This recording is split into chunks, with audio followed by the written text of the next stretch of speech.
আচ্ছা, আজকে আপনাদের গত ক্লাসে আমার এই ডিজাইনটা দিয়ে দেওয়ার কথা ছিল, আমার মনে নেই।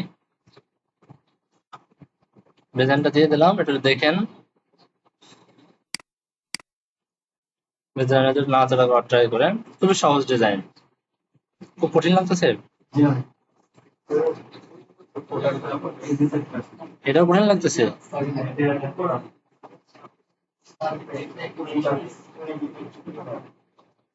কঠিন কিছু নাই, সবই সহজ। এটা আমরা ডিজাইন করার চেষ্টা করবো ইনশাল্লাহ। হ্যাঁ, তো আজকে চলেন এটাই অবস্থায় থাক, আজকে আর প্রজেক্ট ধরতেছি না।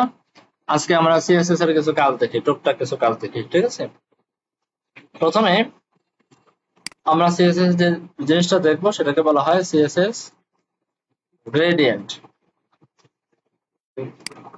গ্রেডিয়েন্ট, ঠিক আছে? মানে একাধিক কালার মিলাইয়া এই ধরনের একটা কালার তৈরি করা, বুঝতে পারছেন? এরকম একটা ডিজাইন করে, এরকম একটা কালার মিলানো, এই জিনিসটা আমরা করব। তো চলেন আমরা চেষ্টা করি। আমরা এখানে একটা কিছু একটা তৈরি করি, আমি একটা ডিপ তৈরি করি, নাম দিলাম বক্স। আর এই বক্সটাকে ডিজাইন করি, একটা উইথ বাই ডিফল্ট উইথ 100% থাকে, তাও আমি দিয়ে দিলাম। আর হাইট করে দিই ধরেন 400 পিক্সেল। বোঝার ক্ষেত্রে একটা ব্যাকগ্রাউন্ড কালার অথবা বর্ডার দিয়ে দিই। বর্ডার 2 পিক্সেল সলিড, ধরেন ব্ল্যাক। দেখে সব ঠিক থাকলে চলে আসার কথা, চলে আসছে। এইখানে আমরা গ্রেডিয়েন্ট ইউজ করব, ঠিক আছে? তো আমরা ব্যাকগ্রাউন্ডের ক্ষেত্রে ব্যাকগ্রাউন্ড কালার ব্যবহার করতে আমরা শিখছি, মোটামুটি ব্যাকগ্রাউন্ড কালার আমরা ব্যবহার করতে পারি। এরপরে ব্যাকগ্রাউন্ড ইমেজ ব্যবহার করতে পারি। এখন আমরা গ্রেডিয়েন্ট ব্যবহার করব। এই গ্রেডিয়েন্টটাও মূলত ব্যাকগ্রাউন্ড আকারে ব্যবহার করতে হয় আর কি। হ্যাঁ, এটা নর্মাল কালার হিসেবে গ্রেডিয়েন্ট ব্যবহার করা যায় না, এটা শুধুমাত্র ব্যাকগ্রাউন্ড হিসেবে ব্যবহার করতে পারবেন। আচ্ছা, আবার এই গ্রেডিয়েন্টটা 3 প্রকারের গ্রেডিয়েন্ট আছে। একটা হচ্ছে লিনিয়ার গ্রেডিয়েন্ট, আর হচ্ছে রেডিয়াল গ্রেডিয়েন্ট, আর হচ্ছে কনিক গ্রেডিয়েন্ট। হ্যাঁ, তো আপনার এই লিনিয়ার গ্রেডিয়েন্টটা সবচেয়ে বেশি ব্যবহার হয়। রেডিয়াল গ্রেডিয়েন্ট বা এই দুইটা খুব একটা ব্যবহার হয় না। নিচে যদি আসেন, এই যে এটা হচ্ছে আপনার লিনিয়ার গ্রেডিয়েন্ট। ওকে, আরো নিচে যদি আসেন, এটাও লিনিয়ার, এটাও লিনিয়ার, এটাও লিনিয়ার, এটাও লিনিয়ার গ্রেডিয়েন্ট। রেডিয়াল, এই যে radial gradient. Radial grade linear gradient হচ্ছে যে কোনো এক সাইড থেকে শুরু হয়, এক সাইডে শেষ হয়। এটা হচ্ছে লিনিয়ার গ্রেডিয়েন্ট। উপর থেকে শুরু হলো, নিচে শেষ হলো, অথবা লেফট থেকে শুরু হলো, রাইটে গিয়ে শেষ হলো। ঠিক আছে? 3টে কালার দিয়ে একটা গ্রেডিয়েন্ট শুরু করবেন। তার শুরুটা হবে এক সাইড থেকে, শেষ হবে আর এক সাইডে, বিপরীত সাইডে গিয়ে। আর রেডিয়াল গ্রেডিয়েন্ট হচ্ছে মাঝখান থেকে শুরু হয়, আর চারি সাইডে সূর্যের রশ্মির মতো ছড়ায় যায়। এটা হচ্ছে রেডিয়াল, মানে রেডিয়াল গ্রেডিয়েন্ট। ঠিক, এই টাইপের। আর কনিক গ্রেডিয়েন্ট, এটা হচ্ছে এই যে এই টাইপের হয়, বুঝতে পারছেন? এই যে এখান থেকে শুরু হয়েছে, এরকম ঘুরে আবার এখানে গিয়ে শেষ হয়েছে। খেয়াল করছেন? এইভাবে ঘুরে এখানে গিয়ে শেষ হয়েছে। এই যে এখান থেকে শুরু হয়েছে, এরকম ঘুরে এই জায়গায় এসে শেষ হয়েছে। বাকি কনিক গ্রেডিয়েন্টটা খুব একটা ব্যবহার হয় না, রেডিয়ালটাও খুব একটা ব্যবহার হয় না। সবচেয়ে বেশি ব্যবহার হয় লিনিয়ার গ্রেডিয়েন্টটা, এইটা আমরা বেশি ব্যবহার করি, অন্যান্য গুলো খুব একটা ব্যবহার করি না। তো চলেন আমরা ব্যবহার করি। তো গ্রেডিয়েন্টটা হচ্ছে মূলত ব্যাকগ্রাউন্ড ইমেজ, বুঝতে পারছেন? এটা হচ্ছে ব্যাকগ্রাউন্ড ইমেজ আকারে ব্যবহার করতে হয়, ব্যাকগ্রাউন্ড কালার হিসেবে ব্যবহার করলে কাজ করবে না। যদিও এটা রং দিয়ে তৈরি করা হয়, বাকি এটা ইমেজের মতো কাজ করে। তো ব্যাকগ্রাউন্ড ইমেজ, এখানে আপনি লিখেন লিনিয়ার গ্রেডিয়েন্ট, লিখে একটা ফার্স্ট ব্র্যাকেট দিতে হয়। হ্যাঁ, ফার্স্ট ব্র্যাকেট। এই ফার্স্ট ব্র্যাকেটের ভিতরে আপনার কালার বলে দিতে হবে, আপনার যে কোনো কালার, যে কটা মনে চায় লিখে দেবেন। আমি বললাম রেড, গ্রিন, আর হচ্ছে ধরেন কি রাখা যেতে পারে, ব্লু। 3টা কালার দিলাম। এইভাবে কমা দিয়ে আপনি 100টা কালার দিতে পারেন, কোনো অসুবিধা নেই। এইবার যদি আমি রিলোড করি, দেখেন এই যে রেড শুরু হয়েছে, গ্রিন, এই যে ব্লু, পারা গেছে না? আপনি এখন চাইলে এই রেডটা এটা আপনি নরমাল রেড না লিখে এখানে আপনি যে কোনো কালার ফরম্যাট ব্যবহার করতে পারেন, আরজিবি দিতে পারেন, হেক্সা দিতে পারেন, যা মনে চায় দেওয়া যেতে পারে। ইভেন এখানে আপনি আরজিবি দিয়ে এই 4 নম্বর যে ভ্যালু আছে, মনে আছে 4 নম্বর যে আপনার এই যে ঝাপসা করার জন্য যে ভ্যালুটা, সেই ভ্যালু এখানে ইউজ করতে পারেন। অর্থাৎ রেডটা একটু ঝাপসা হয়ে যাবে। 4 নম্বর ভ্যালু এটা হচ্ছে আলফা, হ্যাঁ, রেড, গ্রিন, ব্লু এবং আলফা, এটাও আপনি ব্যবহার করতে পারেন। দেখেন লালটা কিন্তু একটু কমে গেছে। এইভাবে করে 3টে কালার আপনি যে কোনো রকমের ব্যবহার করতে পারেন। আমি এটা করছিলাম, সরাসরি রেড দেখি, সরাসরি রেড এভাবে আসলো। এখন আমাদের গ্রেডিয়েন্ট শুরু হয়েছে উপর থেকে, গ্রেডিয়েন্ট শেষ হয়েছে নিচের দিকে, তাই না? নিচের দিকে। আমি একটা কাজ করি, 3 নম্বর ভ্যালুটা বন্ধ করে দিয়ে শুধু রেড আর গ্রিন দিই, রেড, গ্রিন। আমি চাইলে এই রেড এর পরে স্পেস দিয়ে বলবো 40%, আর গ্রিন এর পরে স্পেস দিয়ে বলবো হচ্ছে 60%।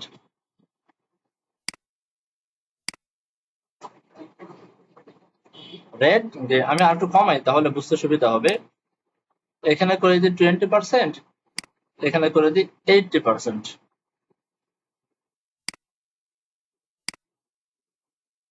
20, 80, বুঝতে পারছেন? এটা করা যায়। এটা আপনি চাইলে করতে পারেন, কালার গুলোকে আপনি আপনার মতো করে ম্যানেজ করতে পারেন যে কোনটা বেশি হবে কোনটা কম হবে। বাকি সমস্যা হয়ে যায় একটা জায়গায়, সেটা হচ্ছে আপনি এখানে যদি 80 দেন আর এখানে যদি কমাই দেন 20 করে দেন, অর্থাৎ এখানে যদি 50 বা 50 বেশি যদি দেন, তাহলে দেখেন কি হয়, বুঝতে পারছেন? তখন এই যে কালারটা আর মিশতে পারে না। যদি উপরের ভ্যালুটা বেশি দেন, 50% বা তার থেকে বেশি দেন, তাহলে এখানে ঝাপসা হওয়ার যে বিষয়টা, সেই বিষয়টা আর কাজ করে না। যদিও এটা আমাদের কখনোই ব্যবহার করার প্রয়োজন হয় না, বা দেখাইলাম আর কি, যদি কখনো লাগে ব্যবহার করে। এখন আরেকটা জিনিস দেখি আমরা, নর্মাল এমন থাকুক। আমরা চাচ্ছি আমাদের এই গ্রেডিয়েন্টটা শুরু হবে লেফট থেকে, শেষ হবে রাইটে, এমন আমাদের প্রয়োজন। লেফট থেকে শুরু হবে, রাইটে গিয়ে শেষ হবে, অর্থাৎ এটা গ্রেডিয়েন্টটা চলবে রাইটের দিকে, বিষয়টা তাই না? রাইটের দিকে। এটার জন্য আপনি একদম প্রথমে একটা ভ্যালু অ্যাসাইন করতে পারেন, সেটা হচ্ছে এভাবে বলতে পারেন যে টু রাইট, কমা, টু রাইট। টু রাইট যদি দেন তাহলে লেফট টু রাইট হবে। লেফট কথাটা বলা লাগে না, টু রাইট দিলে লেফট টু রাইট হয়ে যায়, বুঝতে পারছেন না? আচ্ছা, আমি যদি বলি টু রাইট টপ, একটু কাজ করে কিনা, to right top, left right থেকে রাইট ব্যবহার করতে পারতেছি, আর টপ বটন থেকে টপ ব্যবহার করতে পারতেছি, করা যায় না এটা? টু রাইট টপ মানে হচ্ছে এই যে এখান থেকে শুরু হবে, এই যে রাইট টপের দিকে সে দৌড়াবে।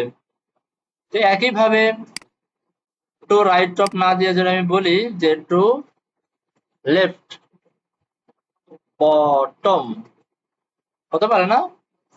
লালটা শুরু হবে এখান থেকে, এখানে এসে শেষ হবে। সবাইকে বুঝছেন গ্রেডিয়েন্টের বিষয়টা? এখন আপনি চাইলে এইভাবে না লিখে আপনি এটাকে ডিগ্রি দিয়েও বলতে পারেন, ডিগ্রি। দেখেন এখানে টু লেফট, অর্থাৎ এই ভ্যালুটা না দিয়ে আপনি চাইলে এখানে আহ কি বলা হয়, ডিগ্রি ভ্যালু ইউজ করতে পারেন। ডিগ্রি, ডিগ্রি বোঝেন? কোনটা জিনিসকে এভাবে পাকা করে ডিগ্রি দেয়, এই ধরেন এটা যদি সমান থাকে, জিনিসটা যেমন থাকার কথা তেমন যদি থাকে, তার মানে হচ্ছে এটা 0 ডিগ্রিতে আছে, বুঝতে পারছেন? আর যদি একটু সরে, এরকম সরতে সরতে সরতে সরতে যদি আপনি এরকম হয়ে যায়, অর্থাৎ তিনের ঘড়ির 3 বরাবর যদি চলে আসে, এটা হচ্ছে 45 ডিগ্রি, বুঝতে পারছেন? এরপরে ঘুরতে ঘুরতে যদি নিচ পর্যন্ত চলে আসে, 6 পর্যন্ত চলে আসে, এটা হচ্ছে 90 ডিগ্রি। তারপরে ঘুরতে ঘুরতে 9 এর কাছে আসলে সেটা হচ্ছে 180 ডিগ্রি। আবার ঘুরতে ঘুরতে যদি আবার একদম শেষ পর্যন্ত চলে আসে, পুরা ঘুরে 12 পর্যন্ত, তাহলে সেটা হচ্ছে আবার 360 ডিগ্রি। বুঝতে পারছেন? একটা জিনিস পুরা ঘুরে আসলে, একটা সার্কেল যখন পূর্ণ করে, তখন বলা হয় 360 ডিগ্রিতে চলে আসলো। বিষয়টা বুঝছেন? এখন আমি যদি নর্মালি আমার ডিজাইনটা আছে এমন এমন আছে কালারটা, আমি যদি এটাকে 45 ডিগ্রি করে দিই, ঘোরাই দিই, তাহলে জিনিসটা কেমন হবে?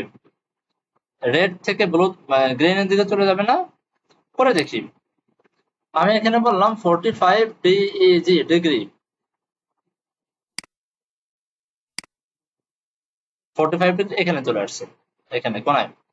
এটা হচ্ছে 90 ডিগ্রি, তাই না? না না,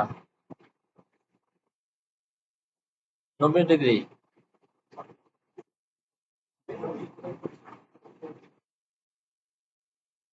দেখি তো, ডিগ্রি, ডিগ্রি। ইমেজ দেখি, ইমেজের ভিতরে একটা বোঝা যাবে। আরে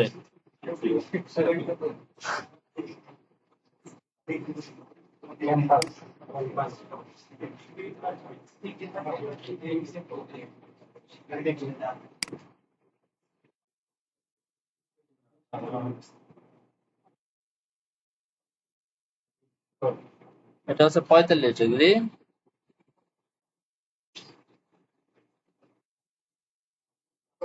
যাই হোক, 45 ডিগ্রি এই কোনায়, তাহলে দেখি আমরা আমরা এখানে 60 ডিগ্রি করি।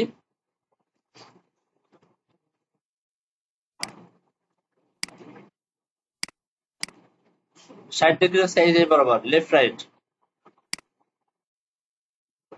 এরপরে 90 ডিগ্রি করি তো। 90 ডিগ্রি হচ্ছে সোজাসুজি হয়ে গেছে, তাই না? হ্যাঁ হ্যাঁ হ্যাঁ, সোজাসুজি হয়ে গেছে। এরপরে এখানে 180 ডিগ্রি করে দিই।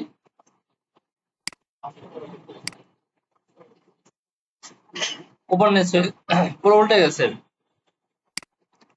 এরপরে ধরেন আরো 90 ডিগ্রি বাড়াই। না, 180-র সাথে 90 কত হয়? 270 ডিগ্রি করি। এই যে বাম পাশে চলে গেছে। আর 360 ডিগ্রি করলে পুরো ঘুরে যাবে। 360 ডিগ্রি করলে আবার সে জিরোর পর্যায়ে চলে আসবে। এটা আমি নিজেই মাঝে মাঝে প্যাচ লাগাই ফেলি, আমার মনে থাকে না। এবার আমি দিয়ে দেখি কোনটা কাজ করে। যারা কাজ করে সেটা ব্যবহার করে, শেষ। কি ক্যালকুলেশন মনে রাখবে। আচ্ছা, তো এই ডিগ্রি দিয়েও যদি চান, আপনি ডিগ্রি দিয়েও আপনি ব্যবহার করতে পারেন। ওকে, ডিগ্রি দিয়েও আপনি চাইলে ইউজ করতে পারেন, কোনো অসুবিধা নেই। আচ্ছা, তো এই গেল মোটামুটি লিনিয়ার গ্রেডিয়েন্টটা। আপনি চাইলে রেডিয়াল গ্রেডিয়েন্টও ব্যবহার করতে পারেন। হ্যাঁ, রেডিয়াল গ্রেডিয়েন্ট, তবে খুব একটা ব্যবহার হয় না। আপনারা চাইলে এটা প্র্যাকটিস করতে পারেন নিজেরা নিজেরা। আপাতত দরকার নাই, শুধু লিনিয়ার গ্রেডিয়েন্টটা দেখে রাখেন। রেডিয়াল বা অন্য গ্রেডিয়েন্ট আমার আজ পর্যন্ত কোনোদিন লাগে নাই, আর আশা করি আপনাদেরও লাগবে না।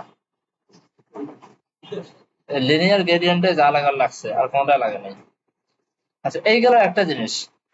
আরেকটা জিনিস দেখেন, আমরা আরেকটা জিনিস শিখি। না, গ্রেডিয়েন্ট তো কখনো এক কালার দিয়ে হয় না। গ্রেডিয়েন্ট মানেই তো হচ্ছে একাধিক কালারের সমন্বয়। বুঝতে পারছেন? গ্রেডিয়েন্ট মানেই হচ্ছে আপনার একাধিক কালারের সমন্বয়। আচ্ছা, এখানে অনেক কাজ করা যায়, এগুলোতে অনেক কাজ করা যায়। ওই যে আপনারা বলছিলেন না যে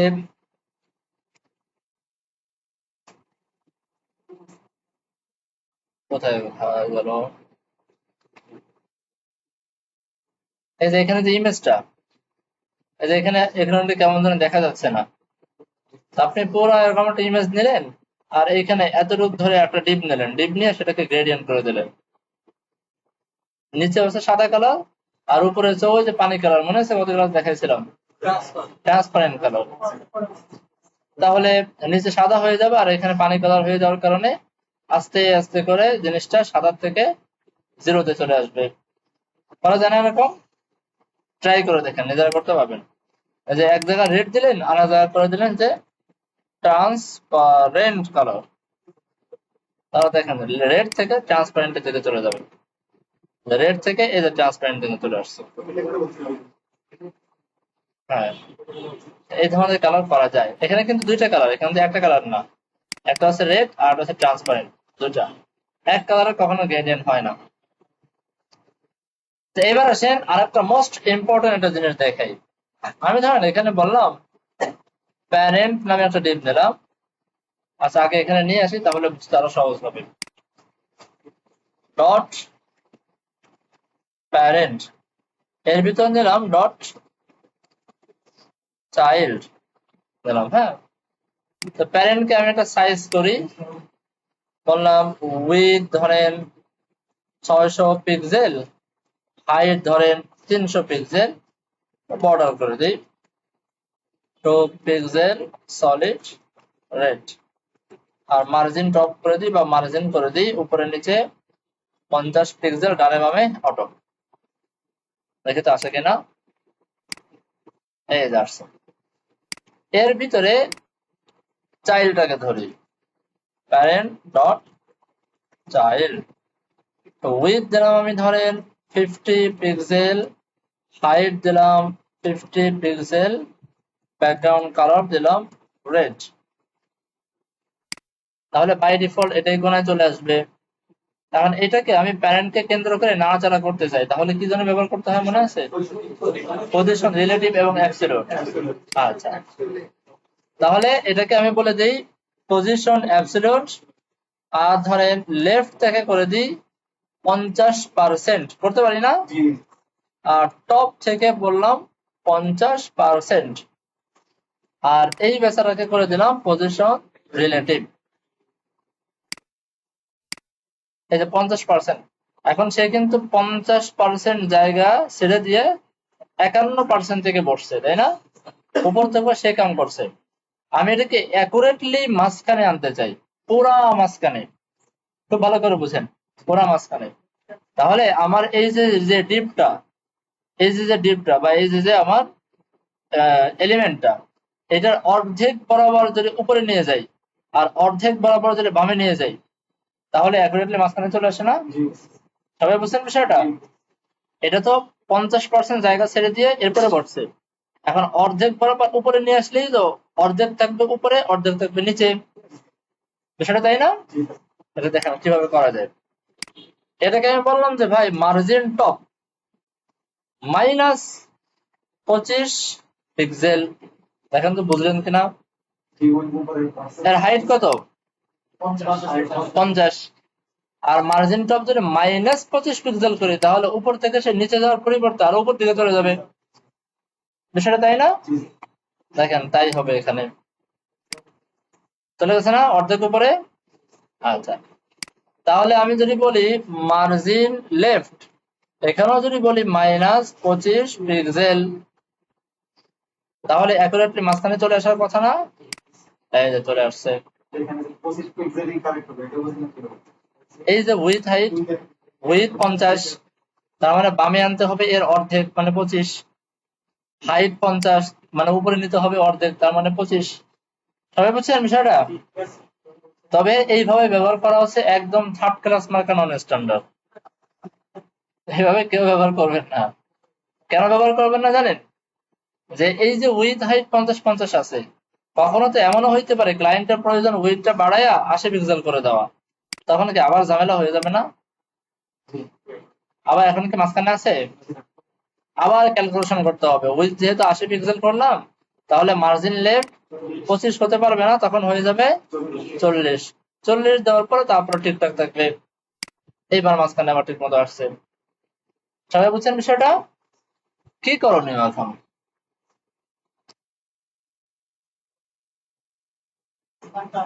এখন এমন একটা সিস্টেমে আমাকে এর সাইজটা ধরতে হবে, যে সিস্টেম আমি বলবো যে ভাইজান তুমি 50% বামে চেপে যাও, তুমি 50% উপরে চেপে যাও। হয় না এরকম? বুঝেন নাই মনে হয়। বিষয়টা এরকম, আমি আপনাকে বুঝাই। ধরেন এখানে 80 পিক্সেল আছে, এখানে 50 পিক্সেল আছে। আমি এই দুইটাকে বাদ দিয়ে অনেকটা আমাকে এইভাবে বলতে হবে যে মার্জিন টপ উপরের দিকে তুমি চেপে যাও -50%, আর তুমি মার্জিন লেফট বামে চেপে যাও -50%। বাকি এইভাবে যেটাকে কাজ করবে, এই দেখেন এখানে চলে আসছে। এখানে কেন আসছে? মাইনাস ভ্যালু দিছি না? এখন মাইনাস ভ্যালু যখন আমরা দেই, মাইনাস ভ্যালু, তখন সে কাজ করে হচ্ছে তার প্যারেন্ট অনুযায়ী কাজ করে, বিষয়টা তাই না? প্যারেন্টকে কেন্দ্র করে কাজ করে। তো মার্জিন টপ যখন -50 দিলাম, তার প্যারেন্ট যতটুকু তার অর্ধেক চলে আসলো উপরে। মার্জিন লেফট যখন 50 দিলাম, প্যারেন্টের সমপরিমাণ মার্জিন পেয়ে বামে চেপে গেল। এটা করা যাবে না। আমাকে এখন এমন ভাবে চাইল্ডটাকে ধরতে হবে যে আমি পার্সেন্টেজ ভ্যালু ব্যবহার করব, বাকি এই পার্সেন্টেজ ভ্যালুটা এখন এই চাইল্ডের ভ্যালু হিসেবে কাউন্ট করবে। মানে আমি যার ভিতরে পার্সেন্টেজ ইউজ করব, তার রেশিও অনুযায়ী সে ধরে কাজ করবে। বুঝেন না বিষয়টা? এতদিন আমরা শিখে আসছি পার্সেন্টেজ ভ্যালু দিলে প্যারেন্টের রেশিও অনুযায়ী ধরে। আমি যদি বলি 50%, তাহলে তার প্যারেন্ট যতটুকু তার অর্ধেক। বিষয়টা এরকম না? এখন আমি এমন স্টাইলে পার্সেন্টেজ ব্যবহার করব, এখন খোদ যেই এলিমেন্টকে বা যেই ট্যাগকে বা যেই ডিপকে আমি পার্সেন্টেজ ব্যবহার করব, সেই ডিপের সাইজ অনুযায়ী কাজ করবে। সবাই বুঝছেন? এই ঘুমায় না, ঘুমানো যাবে না। তো এর জন্য নতুন একটা প্রপার্টির সাথে আপনাদের পরিচয় করায় যে, সেটার নাম হচ্ছে ট্রান্সফর্ম। ট্রান্সফর্ম, এই ট্রান্সফর্মের অনেক কাজ আছে, অনেক কাজ। হ্যাঁ, এই বেচারার যে এত কাজ, তার অভাব নাই কোনো কিছু। অনেক কাজ আছে, ট্রান্সফর্ম অনেক কিছু করা যায়। তো আমি আপাতত ট্রান্সফর্মের একটা ভ্যালু নিয়ে কাজ করব, সেটার নাম হচ্ছে ট্রান্সলেট। ট্রান্সলেট, এই ট্রান্সলেট নিয়ে আবার দুইটা অক্ষর নিয়ে কাজ করা যায়, ট্রান্সলেট এক্স, ট্রান্সলেট ওয়াই। আমি আপনাদের বুঝাই দিচ্ছি, ভয়ের কিছু নাই। প্রথমে দিলাম translate x, transform translate x. এখানে যদি আপনি লেখেন -50%, যখন ট্রান্সলেট এক্স বলবো আর -50% বলবো, তখন সে মার্জিন লেফট -50% এর মতো কাজ করবে। বাট তার কাজটা হবে খোদ এই চাইল্ডের উইথ এর রেশিও অনুযায়ী। বুঝেন নাই মনে হয় বিষয়টা?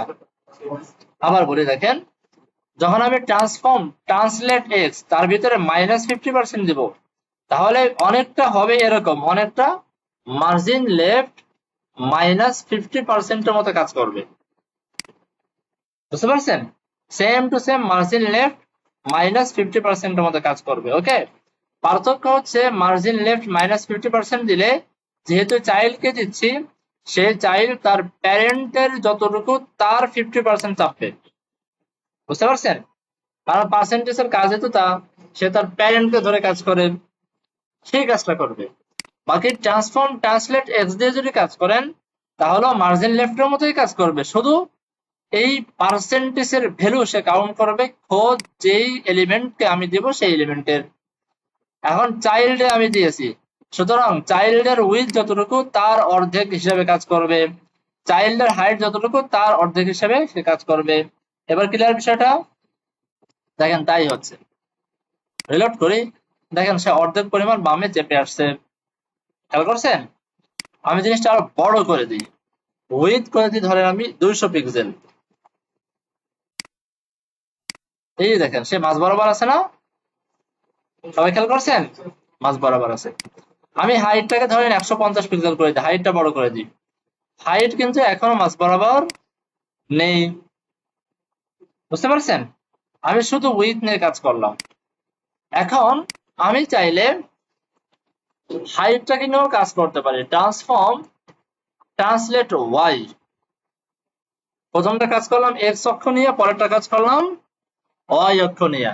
এখানেও বললাম -50%। এটা যদি দেই তাহলে একটা সমস্যা হয়ে যাবে। দেখেন, সমস্যা হচ্ছে ওয়াই অক্ষ কাজ করবে কিন্তু এক্স অক্ষ আবার হারায় যাবে। বুঝতে পারছেন কেন? কারণ হচ্ছে আমি এইখানেও যে প্রপার্টি ইউজ করছি এখানেও সেই একই প্রপার্টি ইউজ করছি, সুতরাং উপরের এটাকে সে স্কিপ করে পরেরটা কাজ করাবে। সবাই মনে বোঝেন না বিষয়টা? আমি 2 লাইনে যদি কালার ব্যবহার করি তো উপরে কালার পায় না, নিচে কালারই পাবে, এটাই তো লজিক। তা আমাদের যদি 2 লাইনে কাজ করানো লাগে তাহলে এই দুইটা ভ্যালুকে অবশ্যই আমাকে এক লাইনে লিখতে হবে।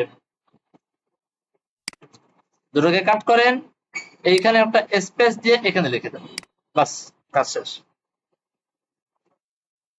বুঝতে পারছেন? এইবার দেখেন ঠিক মাঝ বরাবর চলে আসছে।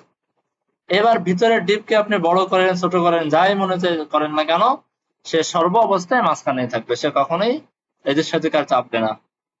সবাই কি বুঝছেন লজিকটা? এটা জরুরি, এটা মাঝে মাঝে আমাদের লাগে, এই কনসেপ্টটা আমাদের প্রায় কাজে লাগে।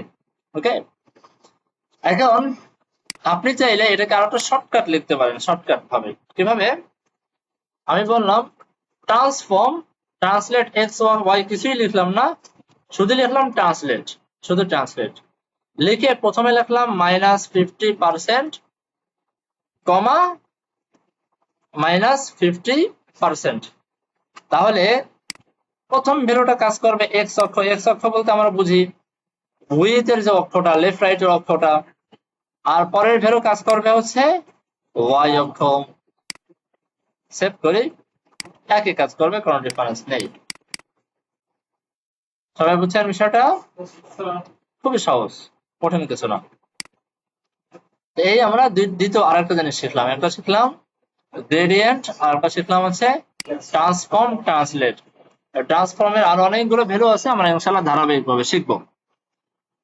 আচ্ছা, এবার আসেন আর একটা মজার জিনিস শিখি, সেটা হচ্ছে আমরা আমাদের ওয়েবসাইটের ভিতরে আইকন ব্যবহার করা শিখবো, আইকন। ওকে, আচ্ছা দেখেন আমরা আমাদের ওয়েবসাইটে যদি কোথায় লেখা লিখি, খুব ভালো করে বুঝেন। কোন একটা জিনিস আমি যে লিখলাম এখানে S1 রোল 5 লিখলাম, এই লেখাটা এমন একটা এলিমেন্ট বা এমন একটা কন্টেন্ট, এই লেখাটাকে আপনি যতই বড় করেন না কেন দেখবেন লেখাটা কিন্তু ফাটে না। খেয়াল করছেন? লেখাটা কিন্তু ফাটবে না। বাকি এই লেখার পরিবর্তে আপনি যদি কোনো ইমেজ ব্যবহার করতেন, চট করে ইমেজটা ফেটে যেত। আমরা এটা ব্যবহার করি, দেখি আসলে ফাটে কিনা। আমরা আগের ক্লাস থেকে একটা ইমেজ নিয়ে আসি, এই ইমেজটা নিয়ে আসি, ধরেন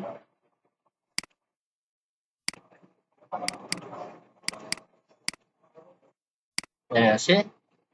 এটার নিচে ধরেন আমি IMG ট্যাগ নেই, ইমেজেস, এটা রিলোড করি।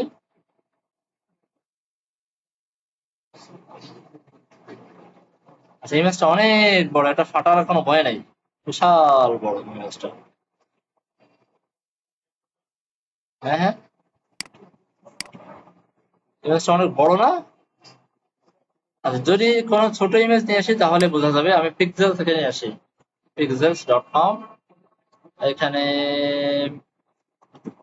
বট লিখে একটু সার্চ করে দাও, ছোট্ট একটা ইমেজ নিয়ে আসি, সাইজটা কমায় নিয়ে আসি। হ্যাঁ,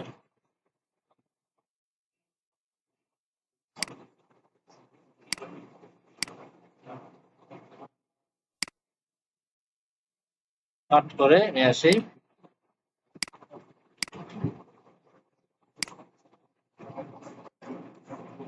বট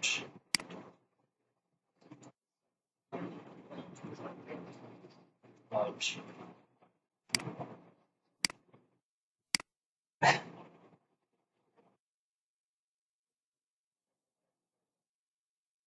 দেখেন তো, এই যে একটু ফেটে ফেটে যাচ্ছে না এখানে,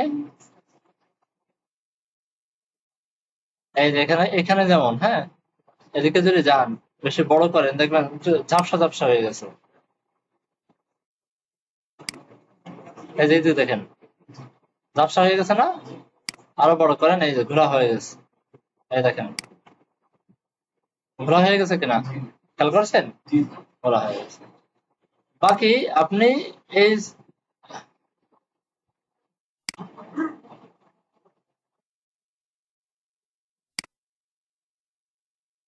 ইমেজটা এত বড় হয়ে গেল কেন? আমি এত অপরাধ করি নাই।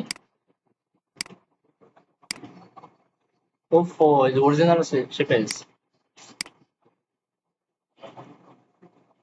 আবার সেভ করি এটাকে।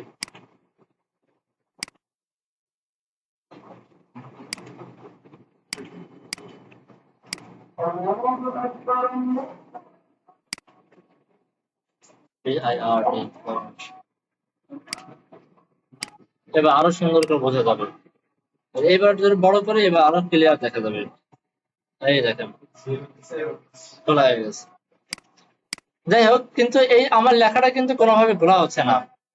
যে লেখা, তারপরে এই যে শেপ, এগুলো কিন্তু কোনো অবস্থায় ঘোলা হওয়ার সম্ভাবনা নেই। এখন এই একটা বিষয়, এটা কেন হয়? এটা আমরা যারা গ্রাফিক্স নিয়ে কাজ করি, তা আমরা আমরা খুব ভালো করে জানি যে আমরা যে ইমেজ গুলো ব্যবহার করি, সেই ইমেজ গুলো দুই ধরনের ইমেজ হয়। এক ধরনের ইমেজকে বলা হয় রাস্টার ইমেজ, আর ধরনের ইমেজকে বলা হয় যেন কি ইমেজ,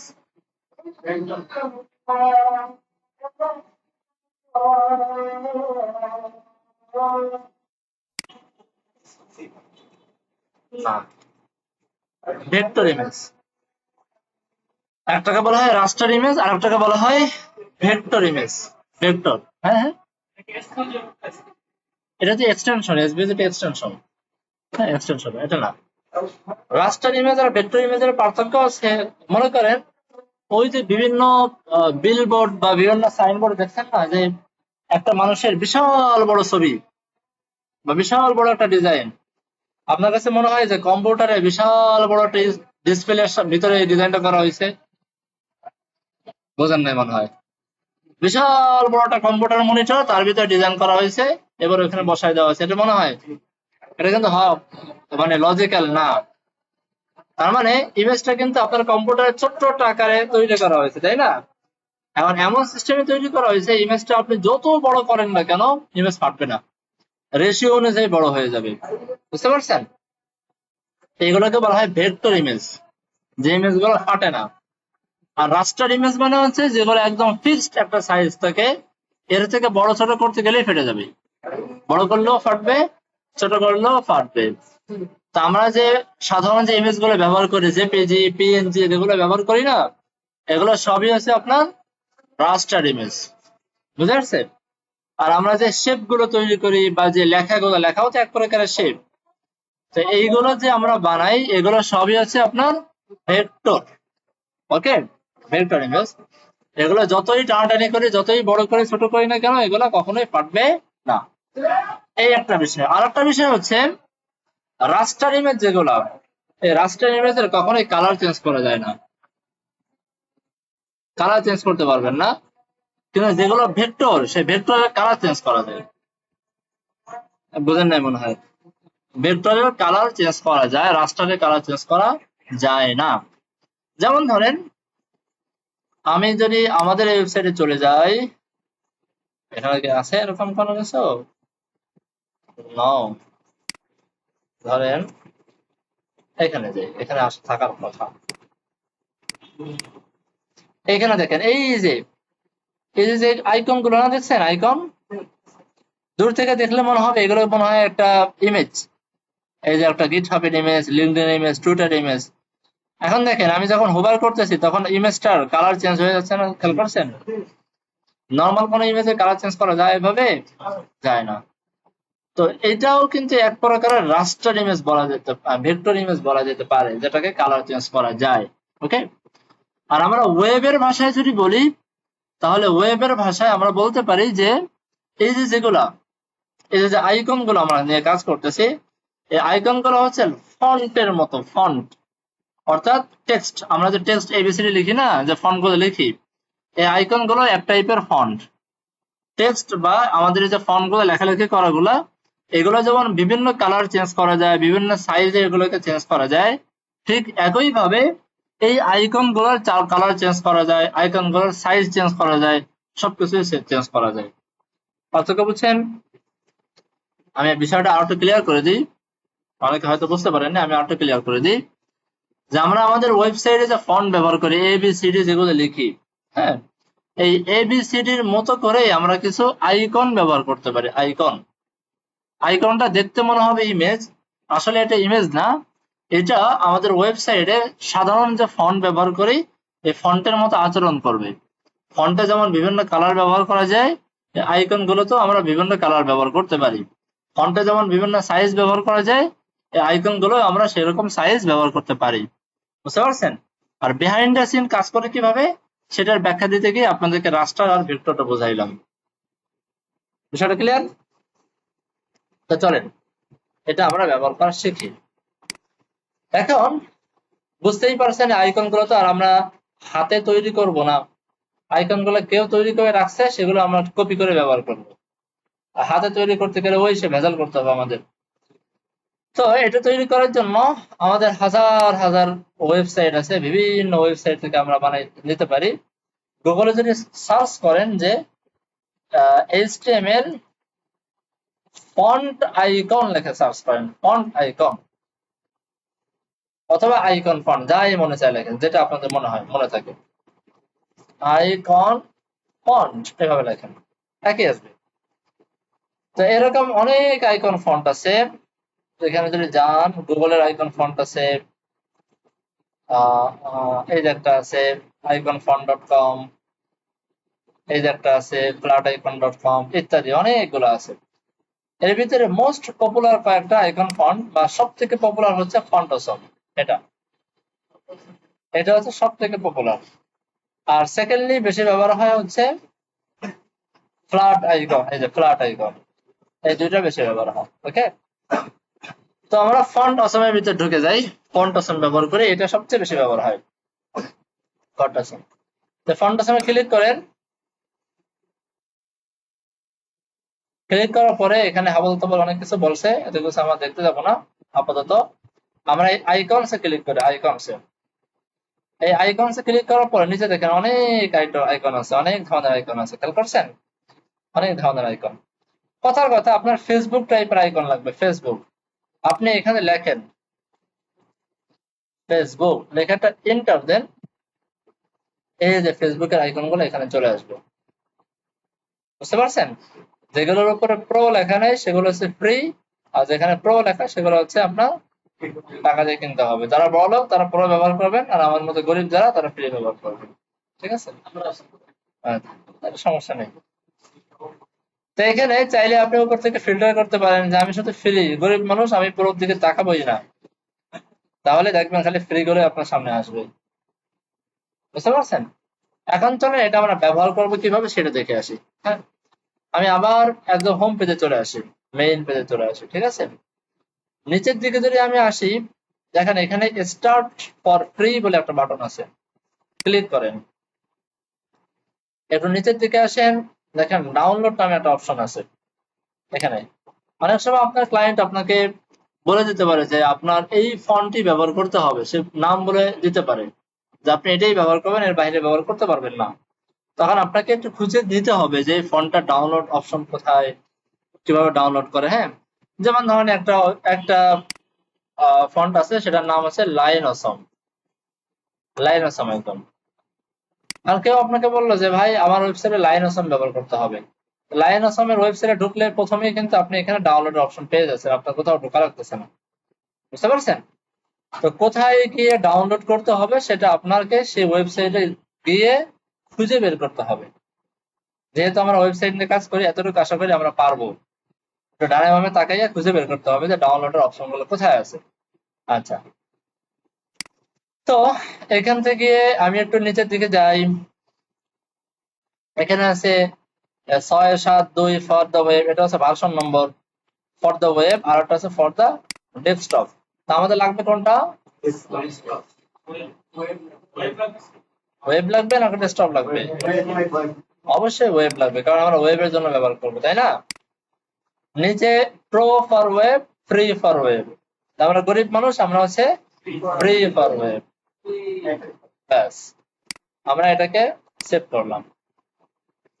এখন এই ফোল্ডারটাকে আমি এখন দেখি ফোল্ডারের ভিতরে কি আছে, ডাবল ক্লিক করি, এখানে চলে আসবে জিপের ভিতরে, উইনজিপের ভিতরে ওপেন হচ্ছে।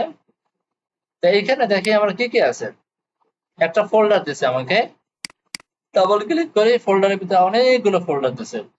সিএসএস নামে একটা ফোল্ডার আছে, তার ভিতরে অনেকগুলো সিএসএস।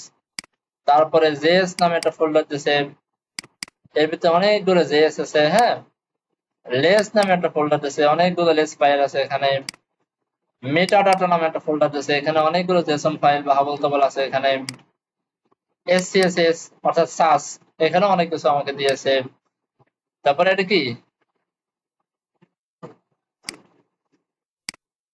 মোট কথা হাবল তাবল অনেক কিছু আছে।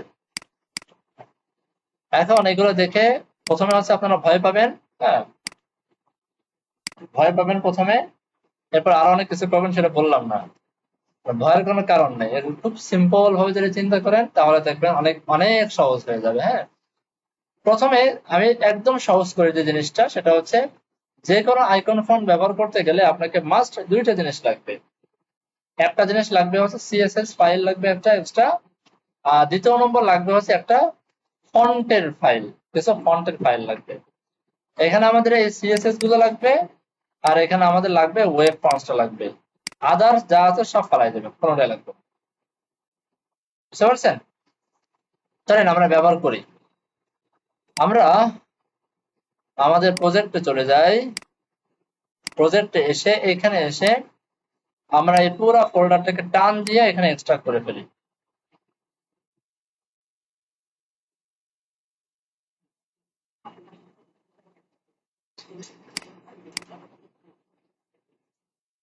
শত শত ফাইল এখানে আসতেছে।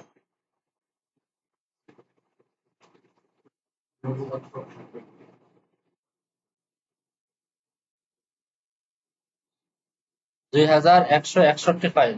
বাবা,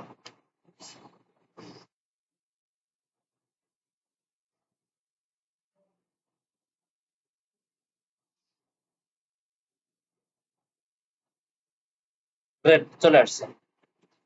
তো এইখান থেকে আমাদের লাগবে কোনটা বললাম, সিএসএস আর ওয়েব ফন্ট। আচ্ছা, তো আমি কন্ট্রোল এ দিয়ে সবগুলো সিলেক্ট করলাম, কন্ট্রোল চেপে ধরে ওয়েব ফন্ট আর সিএসএস টাকে আমি আনচেক করলাম, ডিলিট চেপে বাকি সবগুলোকে গায়েব করে ফেললাম। দূরে থাকলে হয়ে যায় আমাদের। ওকে, এখন এই যে দেখেন, এই সিএসএস এর ভিতরে যদি আমরা ঢুকি, এখানে দেখেন অনেকগুলো ফাইল ফাইল আছে। all.css, all.min.css, brand.css, brand.min.css, Hubble তাবল অনেক কিছু আছে। এই জিনিসটা আমি একটু বুঝাই দিই আপনাদেরকে। আমি যদি আমার এইখানে ওয়েবসাইটের ভিতরে আইকনস এর ভিতরে ঢুকি, আইকনস এর ভিতরে ঢুকলে এখানে দেখেন আইকন গুলোকে অনেকগুলো ক্যাটাগরি তারা করছে আইকন গুলোকে। হ্যাঁ, আমি যদি এখানে ধরেন ফেসবুক লিখে সার্চ করি তাহলে আরো সুন্দর বুঝতে পারবেন। ফেসবুক লিখে সার্চ করলাম, দেখেন এখানে ব্র্যান্ড নামে তারা একটা অপশন করছে, প্রো নামে একটা অপশন করছে, এরকম অনেকগুলো। এখানে দেখলে আরো সুন্দর বুঝবেন। ব্র্যান্ড, ক্লাসিক, এটা কি হাবল তাবল কি জানি না, সলিড, রেগুলার, লাইট, থিন, এই যে এখানে অনেকগুলো ক্যাটাগরিজ তারা করছে। মানে এখানে ধরেন আপনার 10,000 আইকন আছে, কথার কথা 10,000 আইকন আছে। আপনার ওয়েবসাইটে তো সব আইকন লাগবে না, সব আইকন লাগবে না। আর এই 10,000 আইকনকেই ডিজাইন করা হয়েছে এই সিএসএস এর মাধ্যমে। আমি কি বিষয়টা বুঝাইতে পারতেছি? 10,000 আইকন আছে এখানে, ধরেন কথার কথা 10,000 আইকনের জন্য প্রয়োজনীয় যত সিএসএস, সব সিএসএস তো আপনার এই সিএসএস এর ভিতরে করা আছে। বুঝতে পারছেন? এখন যদি সিচুয়েশনটা এরকম ঘটে যে আমার সব আইকন লাগবে না, আমার শুধু ব্র্যান্ড টাইপের আইকন লাগবে, ফেসবুক, টুইটার, লিঙ্কডইন এই ধরনের ব্র্যান্ড টাইপের যে আইকন গুলো আছে সেগুলো লাগবে, অন্য কোনো আইকন আমাদের প্রয়োজন নাই, তখন আপনি চাইলে এইখান থেকে সব সিএসএস ফালাই দিয়ে শুধু ব্র্যান্ড ডট সিএসএস টা রেখে এটা দিয়ে কাজ করতে পারেন। আমি বুঝাইতে পারছি? আবার কখনো যদি আপনার মনে হয় যে না, আপনার শুধু রেগুলার টাইপের যে আইকন গুলো আছে, আপনি যদি এখানে ক্লিক করেন, রেগুলারে ক্লিক করেন, এখানে ক্লিক করলে হয়তো আপনি এখানে কিছু আইকন পেয়ে যাবেন। আপনি ফেসবুকটা ফালাই দিয়ে এখানে রেগুলারে ক্লিক করেন, এই যে আইকন গুলো, এগুলোকে বলা হয় রেগুলার টাইপের আইকন। ওকে, তো এই শুধুমাত্র আপনার এই আইকন গুলো প্রয়োজন, এর বাইরে কোনো আইকন প্রয়োজন নাই। তাহলে আপনার তো আর সব আইকন লিঙ্ক আপ করার কোনো লাভ নেই, শুধু শুধু আপনার ওয়েবসাইট ভারী করে তো লাভ নেই। আপনি জাস্ট ব্র্যান্ড ডট সিএসএস টা নিয়ে কাজ করতে পারেন। বুঝতে পারছেন? তো এই কাজের সুবিধার জন্য আপনাকে বিভিন্ন টাইপের ফাইল তৈরি করে দেওয়া হয়েছে। বাকি আমরা যে প্রবলেম একটা ফেস করি সেটা হচ্ছে যে আমাদের আসলে ব্রাউন লাগবে না রেগুলার লাগবে না কি লাগবে সেটা আমরা নিজেরাই জানি না, মানে এরকম। আর রেগুলারের ভিতরে মানে একটা আইকন লাগবে, সে আইকনটা কোন ক্যাটাগরির আইকন, সেটা কি রেগুলার টাইপের আইকন না সলিড টাইপের আইকন না ব্রাউন টাইপের আইকন, অনেক সময় আমরা সেটা বুঝে উঠতে পারি না। যে কারণে আমরা যেটা করি অলটা ব্যবহার করি, যে যেখানে সবই থাকুক অসুবিধা নেই, আমরা অলটা ব্যবহার করি। আমি কি বিষয়টা বুঝাইতে পারছি? আচ্ছা, এই হচ্ছে প্রথম কথা। দ্বিতীয় কথা হচ্ছে এখানে দেখেন প্রত্যেকটা ফাইল, আমি ধরেন আমার ওয়াল লাগবে অল, আমি এখন সবগুলোকে কন্ট্রোল এ দিয়ে সিলেক্ট করলাম, আর উপরে যে দুইটা অল, এই দুইটা অল লিখে বাকিগুলোকে ডিলিট করে দিলাম। অসুবিধা? এবার দেখেন অল এর দুইটা ভার্সন, একটা হচ্ছে অল ডট সিএসএস আর একটা হচ্ছে all dot min dot CSS. আমি একটু কন্ট্রোল জেড দিয়ে আবার আগের অবস্থায় আসি। প্রত্যেকটা দেখেন দুইটা version, brown dot CSS, brown dot min dot CSS, font awesome dot CSS, font awesome min dot CSS. এটার মানে কি? এটার মানে হচ্ছে প্রত্যেকটা মানে ফাইলের তারা দুই ধরনের ভার্সন দিয়ে দিচ্ছে, একটাকে বলা হয় নর্মাল ভার্সন আর একটাকে বলা হয় মিনিফাইড ভার্সন, বা বলতে পারেন একটাকে বলা হয় মিনিফাইড ভার্সন আর একটাকে বলা হয় আনমিনিফাইড ভার্সন। এটার পার্থক্যটা কি আমরা দেখে আসি। পার্থক্যটা কি, মনে করেন আমরা এই ফন্টসম এর ভিতরে যাই, হ্যাঁ সিএসএস এর ভিতরে যাই, আমরা অল ডট সিএসএস এর ভিতরে যখন ক্লিক করব, দেখেন এখানে কত সুন্দর করে সিএসএস করা, প্রয়োজনীয় কমেন্ট করা আছে, আমরা যেভাবে সিএসএস করতাম সেইভাবে লাইন বাই লাইন সিএসএস করা আছে, তাই না? সুন্দরভাবে সিএসএস করা আছে, আপনি দেখে সুন্দরভাবে পড়তে পারবেন। হাজার হাজার লাইন সিএসএস করা, কয় হাজার দেখি তো, ৭,৯১৩ লাইন সিএসএস করা। সবাই বুঝছেন? এখন এই যে সিএসএস ফাইলটা, এই সিএসএস ফাইলে কখনোই আমাদের কোনো এডিট করার প্রয়োজন হবে না, জাস্ট এটা আমরা ব্যবহার করব, কখনোই এর ভিতরে কোনো এডিট করব না। ওকে, এখন এই জিনিসটা যেহেতু এডিট করব না, সেহেতু এইখানে যে কত সুন্দর সাজায় গোছায় লিখছে, এরকম সাজায় গোছায় না লিখলেও চলতো, বিষয়টা তাই না? অর্থাৎ আমরা এর যদি মিনিফাইড ভার্সনে চলে আসি all dot main dot CSS, এইবার পড়ে দেখেন কেমন লাগে।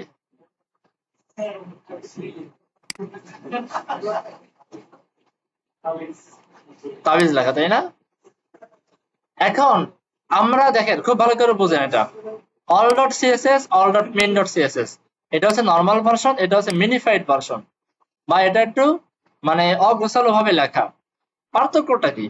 পার্থক্যটা হচ্ছে যখন অল ডট সিএসএস এ আসবেন, তখন দেখেন এই যে এখানে একটা এন্টার আছে, তারপরে এখানে একটা এন্টার আছে, তাই না? তার মানে এখানে অনেক অতিরিক্ত লাইন লেখা আছে যেটা কখনোই আমাদের প্রয়োজন হবে না। আর এইরকম অতিরিক্ত লাইন লিখতে গিয়ে আমাদের ফাইলের সাইজে 12টা বেজে গেছে। দেখেন এটা সাইজ হয়ে গেছে 104 কেবি, আর এটা মাত্র 73 কেবি। আমার কথা বোঝেন নাই মনে হয়, অনেক বেড়ে গেছে না? আমাদের ওয়েবসাইটে 1 কেবি অনেক গুরুত্বপূর্ণ, অনেক গুরুত্বপূর্ণ। তাহলে যেহেতু ফাইলের ভিতরে আমরা কোনো এডিট করবো না, তা খামোখা এত লাইন বাড়াইয়া সাইজ বাড়ায় কোনো লাভ আছে? যেটা আমাদের ছোট ফাইল সেটা ব্যবহার করাটাই উত্তম। আমাদের কম্পিউটার পড়তে পারবে, সমস্যা নেই, এজন্য টেনশন করেন না আমি পড়তে পারতেছি না, কম্পিউটার কেমনে পড়বে? কম্পিউটার পড়তে পারবে, হ্যাঁ, রোবট পড়তে পারবে, বাকি আমরা পড়তে পারতেছি না। এই কারণে আমাদের বুদ্ধিমানের কাজ কি হবে বলেন তো, কোনটা ব্যবহার করা? All dot main dot CS ব্যবহার করা, তাই না? আচ্ছা, তাহলে আবার এটাকে আমি এই দুটাকে রেখে আর বাকি গুলোকে ফেলে দিই। এখন দেখেন এই যে সিএসএস না, এই সিএসএস এর ভিতরে আবার একটা কাহিনী করা আছে। এই সিএসএস এর ভিতরে যদি নিচের দিকে যান, দেখেন সিএসএস এর ভিতরে আপনার কিছু ফন্টের লিঙ্ক আপ করা আছে, ফন্টের। এখানে দেখেন মানে অনেক এত কিছু বোঝার দরকার নেই, জাস্ট এতটুকু বোঝেন যে ইউআরএল এর মাধ্যমে তো আমরা অন্য কোনো ফাইল লিঙ্ক আপ করা, এতটুকু আমরা বুঝি, তাই না? এইখানে দেখেন একটা ফাইল লিঙ্ক আপ করা আছে, এই যে একটা ফাইল লিঙ্ক আপ করা আছে, এই যে একটা ফাইল লিঙ্ক আপ করা আছে, এই যে একটা, অনেকগুলো ফাইল লিঙ্ক আপ করা আছে, তাই না? এখন এই ফাইলটা কোথায় আছে এটা যদি বুঝতে চাই, তখন দেখেন যে এখানে ডট ডট স্ল্যাশ দেওয়া। ডট ডট স্ল্যাশ মানে কি, এক স্টেপ আগে, মানে আমরা এখন আসি হচ্ছে এই সিএসএস এ, এখান থেকে এক স্টেপ আগে। ওকে, ভালো কথা, আসলাম। তারপরে আছে কি ওয়েব ফন্টস নামে একটা ফোল্ডার আছে, দেখেন তো আছে কিনা ফোল্ডার, আছে না? ওয়েব ফন্টস এর ভিতরে ঢুকলাম, এই যে সেই ফাইলগুলো আমরা পেয়ে গেলাম। বুঝতে পারছেন? আমি এটার দ্বারা আপনাদেরকে এটা বোঝানোর চেষ্টা করলাম যে যদি এই সিএসএস টা প্রপারলি কাজ করাইতে হয়, তাহলে এই সিএসএস এর ঠিক এক স্টেপ আগে ওয়েব ফন্টস নামে একটা ফোল্ডার রাখতে হবে, তার ভিতরে আমাকে ফাইলগুলো রাখতে হবে। এটাকে সবাই ধরতে পারছেন? বিষয়টা বুঝতে পারছেন? কারণ আমার এই সিএসএস গুলা এই তার এক স্টেপ আগের ওয়েব ফন্টস এর ভিতরে ফন্টের সাথে লিংক আপ করানো। এবার সবাই বুঝছেন?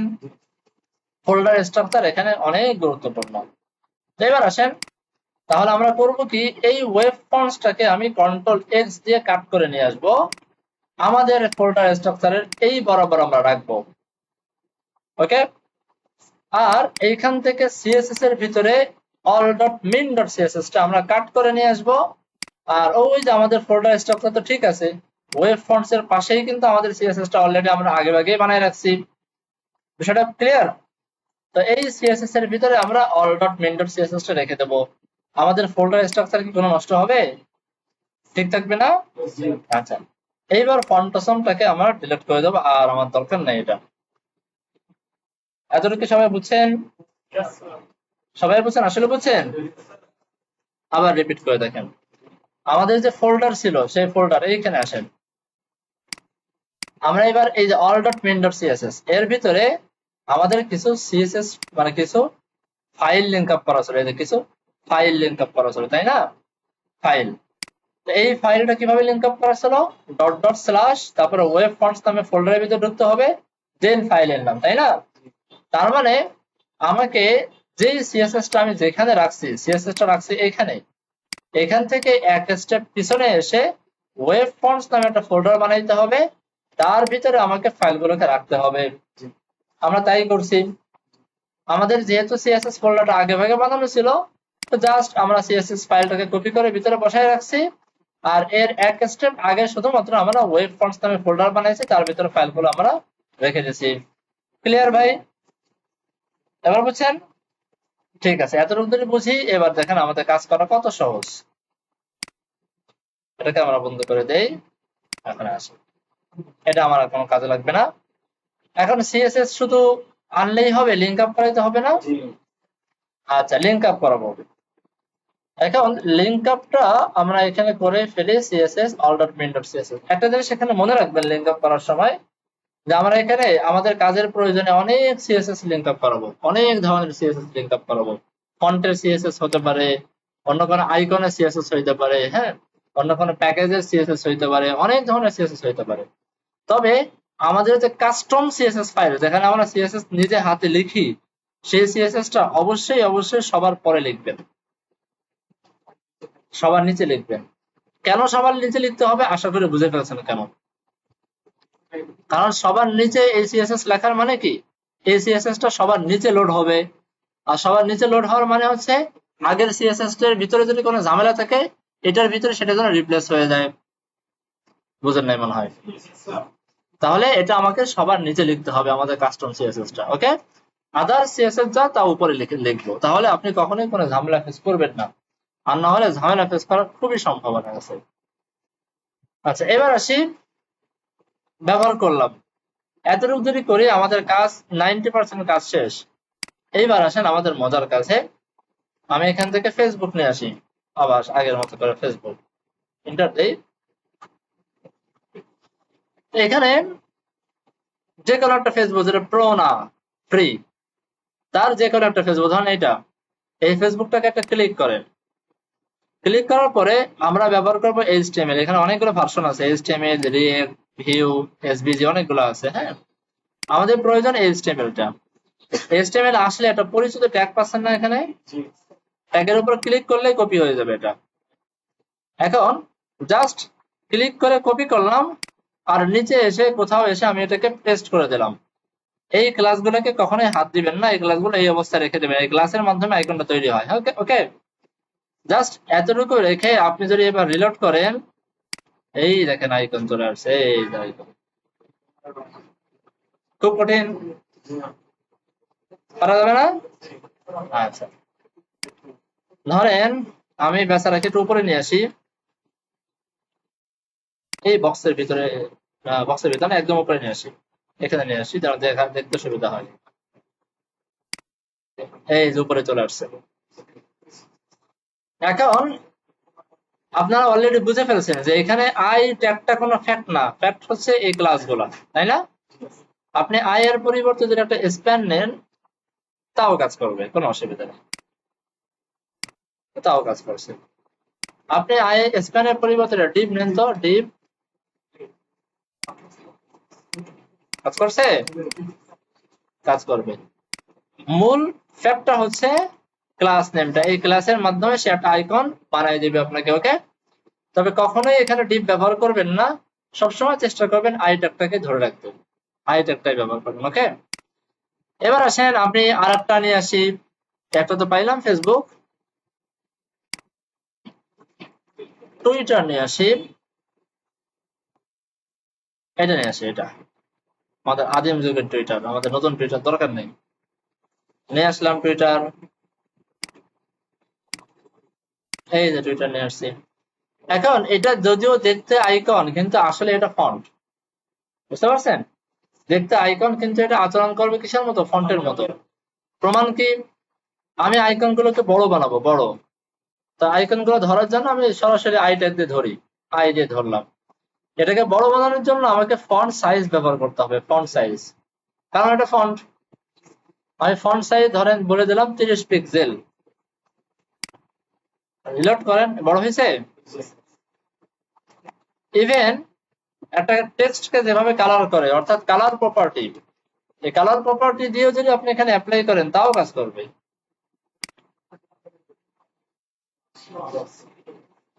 বুঝে আসছে? এটা এখন একটা ফন্ট, আর কিছু না। তাহলে এইগুলো নিয়ে কাজ করাটা খুব সহজ হয়ে গেল না? আর নিজের যদি আঁকতে হইতো খবর ছিল, নিজের আঁকতে গেলে তখন অনেক কষ্ট হয়ে যেত, অনেক কোড আছে এর ভিতরে, হ্যাঁ, ঝামেলা করে মানে কাজ করতে হতো। তো মোটামুটি এই ছিল আমাদের আইকন ব্যবহার করার সিস্টেম।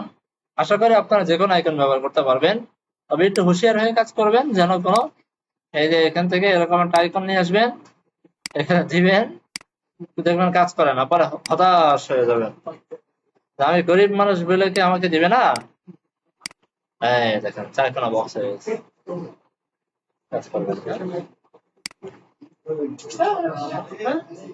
টাকা দিয়ে কেনার পিছনে অনেক লাভ আছে, হ্যাঁ, যেমন এই যে একটা আছে আপনার ফ্ল্যাট আইকন, ফ্ল্যাট আইকন,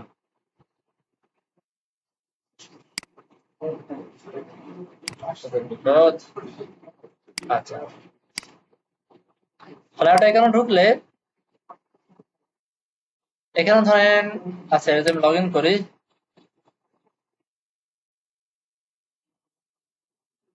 ঠিক আছে, ভালো কথা। এখানে আমি ফেসবুক লিখে সার্চ করলাম, এই যে ফেসবুক, হ্যাঁ, এটাকে এইভাবে অ্যাড টু কালেকশন করা যায়, করলাম অ্যাড টু কালেকশন, এই যে এখানে কালেকশন অ্যাড হয়ে গেছে।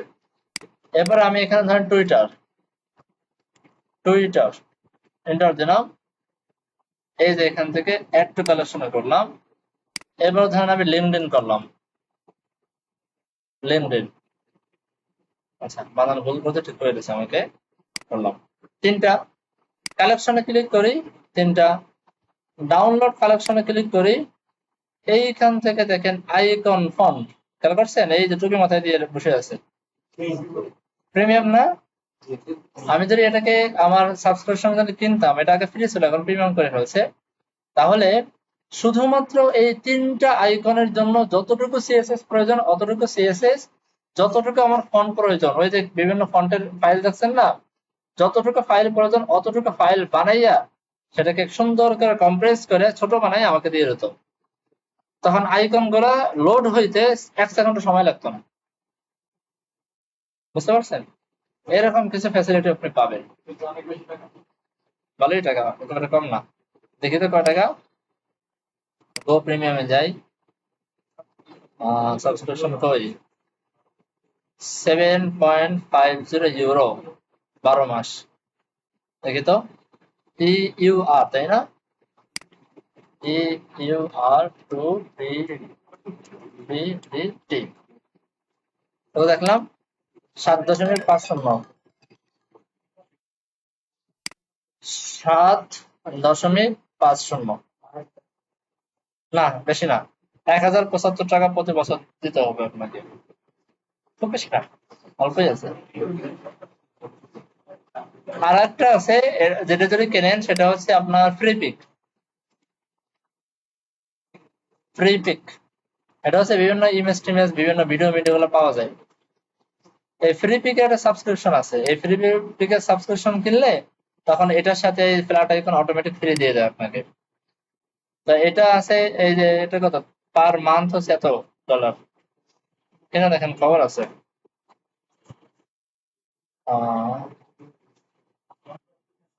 তাহলে ধরেন 3 গুণ 75, তাই না? ক্যালকুলেশন করি তো, অনেক বেশি, খালি বেশি না, 3.75 গুণ 12, 45। তাহলে 45 কে হিসাব করেন, বছরে এই টাকা দিতে হবে আপনাকে।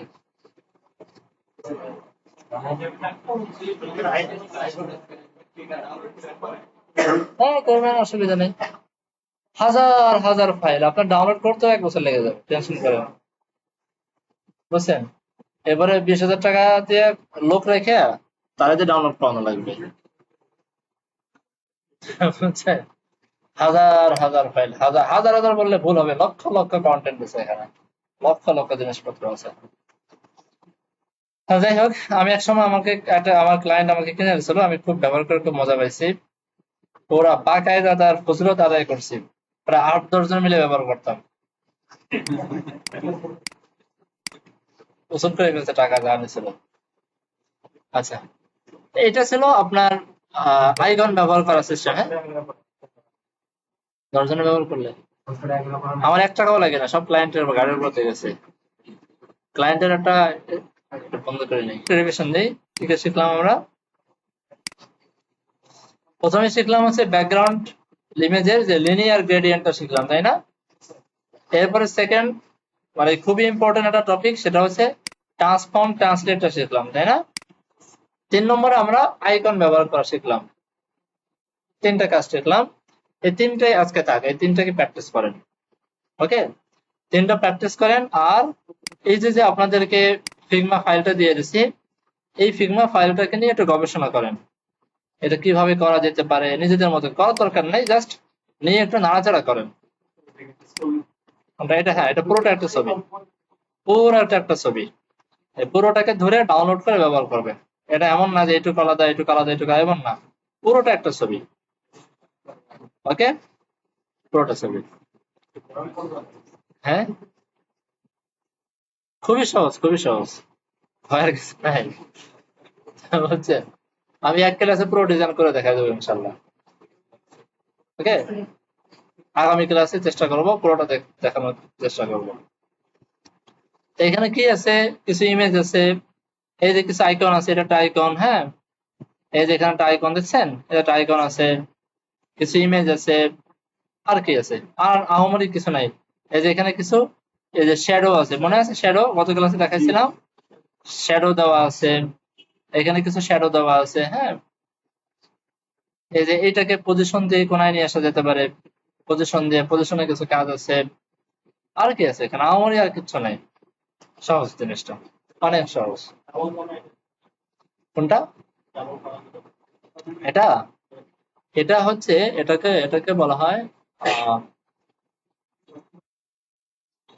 আপনার ওই কোনায় নিয়ে আসবেন, পারা যাবে না আইকনটা নিয়ে, এবার টেনে আপনি জায়গা মতো বসাই দেবেন, এই জায়গা মতো বসাই দিলে হয়ে যাবে, শেষ। আচ্ছা, আর এখানে আহামরি কঠিন কোনো টপিক নাই, কঠিন কিচ্ছু নাই। কোনগুলা? এগুলো এগুলা এগুলো ইমেজ, এগুলো ইমেজ। যেগুলো কালার চেঞ্জ করার প্রয়োজন হয় সেগুলো হচ্ছে আইকন, যেগুলো প্রয়োজন হয় না সেগুলো ইমেজ হিসেবে ব্যবহার করা যায়, এগুলো জাস্ট ইমেজ হিসেবে ব্যবহার করে দেন। আচ্ছা, এটাকেও চাইলে আপনি ইমেজ হিসেবে নিতে পারেন, বাকি আইকন দিয়ে ব্যবহার করলে মানে একটু সহজ হয়ে যাবে, কাজ করতে একটু সহজ হবে। এই যে এগুলো দেখেন, এগুলো কিন্তু আইকন, এগুলো কালার চেঞ্জ করা যায় আইকন। হ্যাঁ, আবার এইগুলো আবার ইমেজ হিসেবে ব্যবহার করে ফেলেন, মানে এগুলোকে বড় ছোট করা কখনোই প্রয়োজন হবে না, জাস্ট আইকন কালার চেঞ্জ করার প্রয়োজন হবে না, আইকন হিসেবে ব্যবহার করব। ঠিক আছে, তাহলে এতটুকুই থাক নাকি? এগুলো তো অবশ্যই ইমেজ, এগুলো ইমেজ। দাগ, এটা কি বলেন তো? না, রেঞ্জ হতে পারে, এটা রেঞ্জ হোক, কিন্তু এটা তৈরি করে কিভাবে? একটা স্প্যান ট্যাগ নিয়ে ব্যাকগ্রাউন্ড উইথ হাইট দিয়ে ব্যাকগ্রাউন্ড দিয়ে দেবেন, হয়ে যাবে, শেষ। স্প্যানের ভিতরে স্প্যান ঢুকান, বুঝেন নাই? আর প্যারেন্ট স্প্যান যেটা, সেটা হচ্ছে যে পিছনেরটা বানাই দেন, আর চাইল্ড স্প্যান যেটা, সেটা ভিতরেরটা বানাই দেন, হয়ে গেল। এটা কোনটা? হ্যাঁ, এগুলো এই আপনার এই আইকন ট্যাগ, আইকন দিয়া, এগুলো হচ্ছে আপনি স্টার, এই যে এখানে গিয়ে পেয়ে যাবেন। হ্যাঁ, স্টার, স্টার লিখে সার্চ করেন, এই যে স্টার পেয়ে গেছেন, এই 4-5টা স্টার বসাই দেন, কালারটাকে চেঞ্জ করে দেন, হয়ে গেল। বুঝছেন? কঠিন কিছু না, অনেক সহজ। এই জন্যই বললাম এটা ভাবেন, এই যে ভাবতেছেন না, এই ভাবনাগুলোই দরকার, ভাবেন, হ্যাঁ, করার দরকার নেই। এবার আমি যখন করব তখন আপনাদের কাছে অনেকটা সহজ হবে, ইজি মনে হবে। নিজের একটু ভাবেন যে এটা আসলে কিভাবে করা যায়, কি কি চ্যালেঞ্জ আছে, কোনটা আপনার কাছে কঠিন লাগতেছে, কোনটা আপনি করতে পারবেন মনে হচ্ছে, এটা নিয়ে ভাবেন, অনেক সহজ হয়ে যাবে ইনশাআল্লাহ।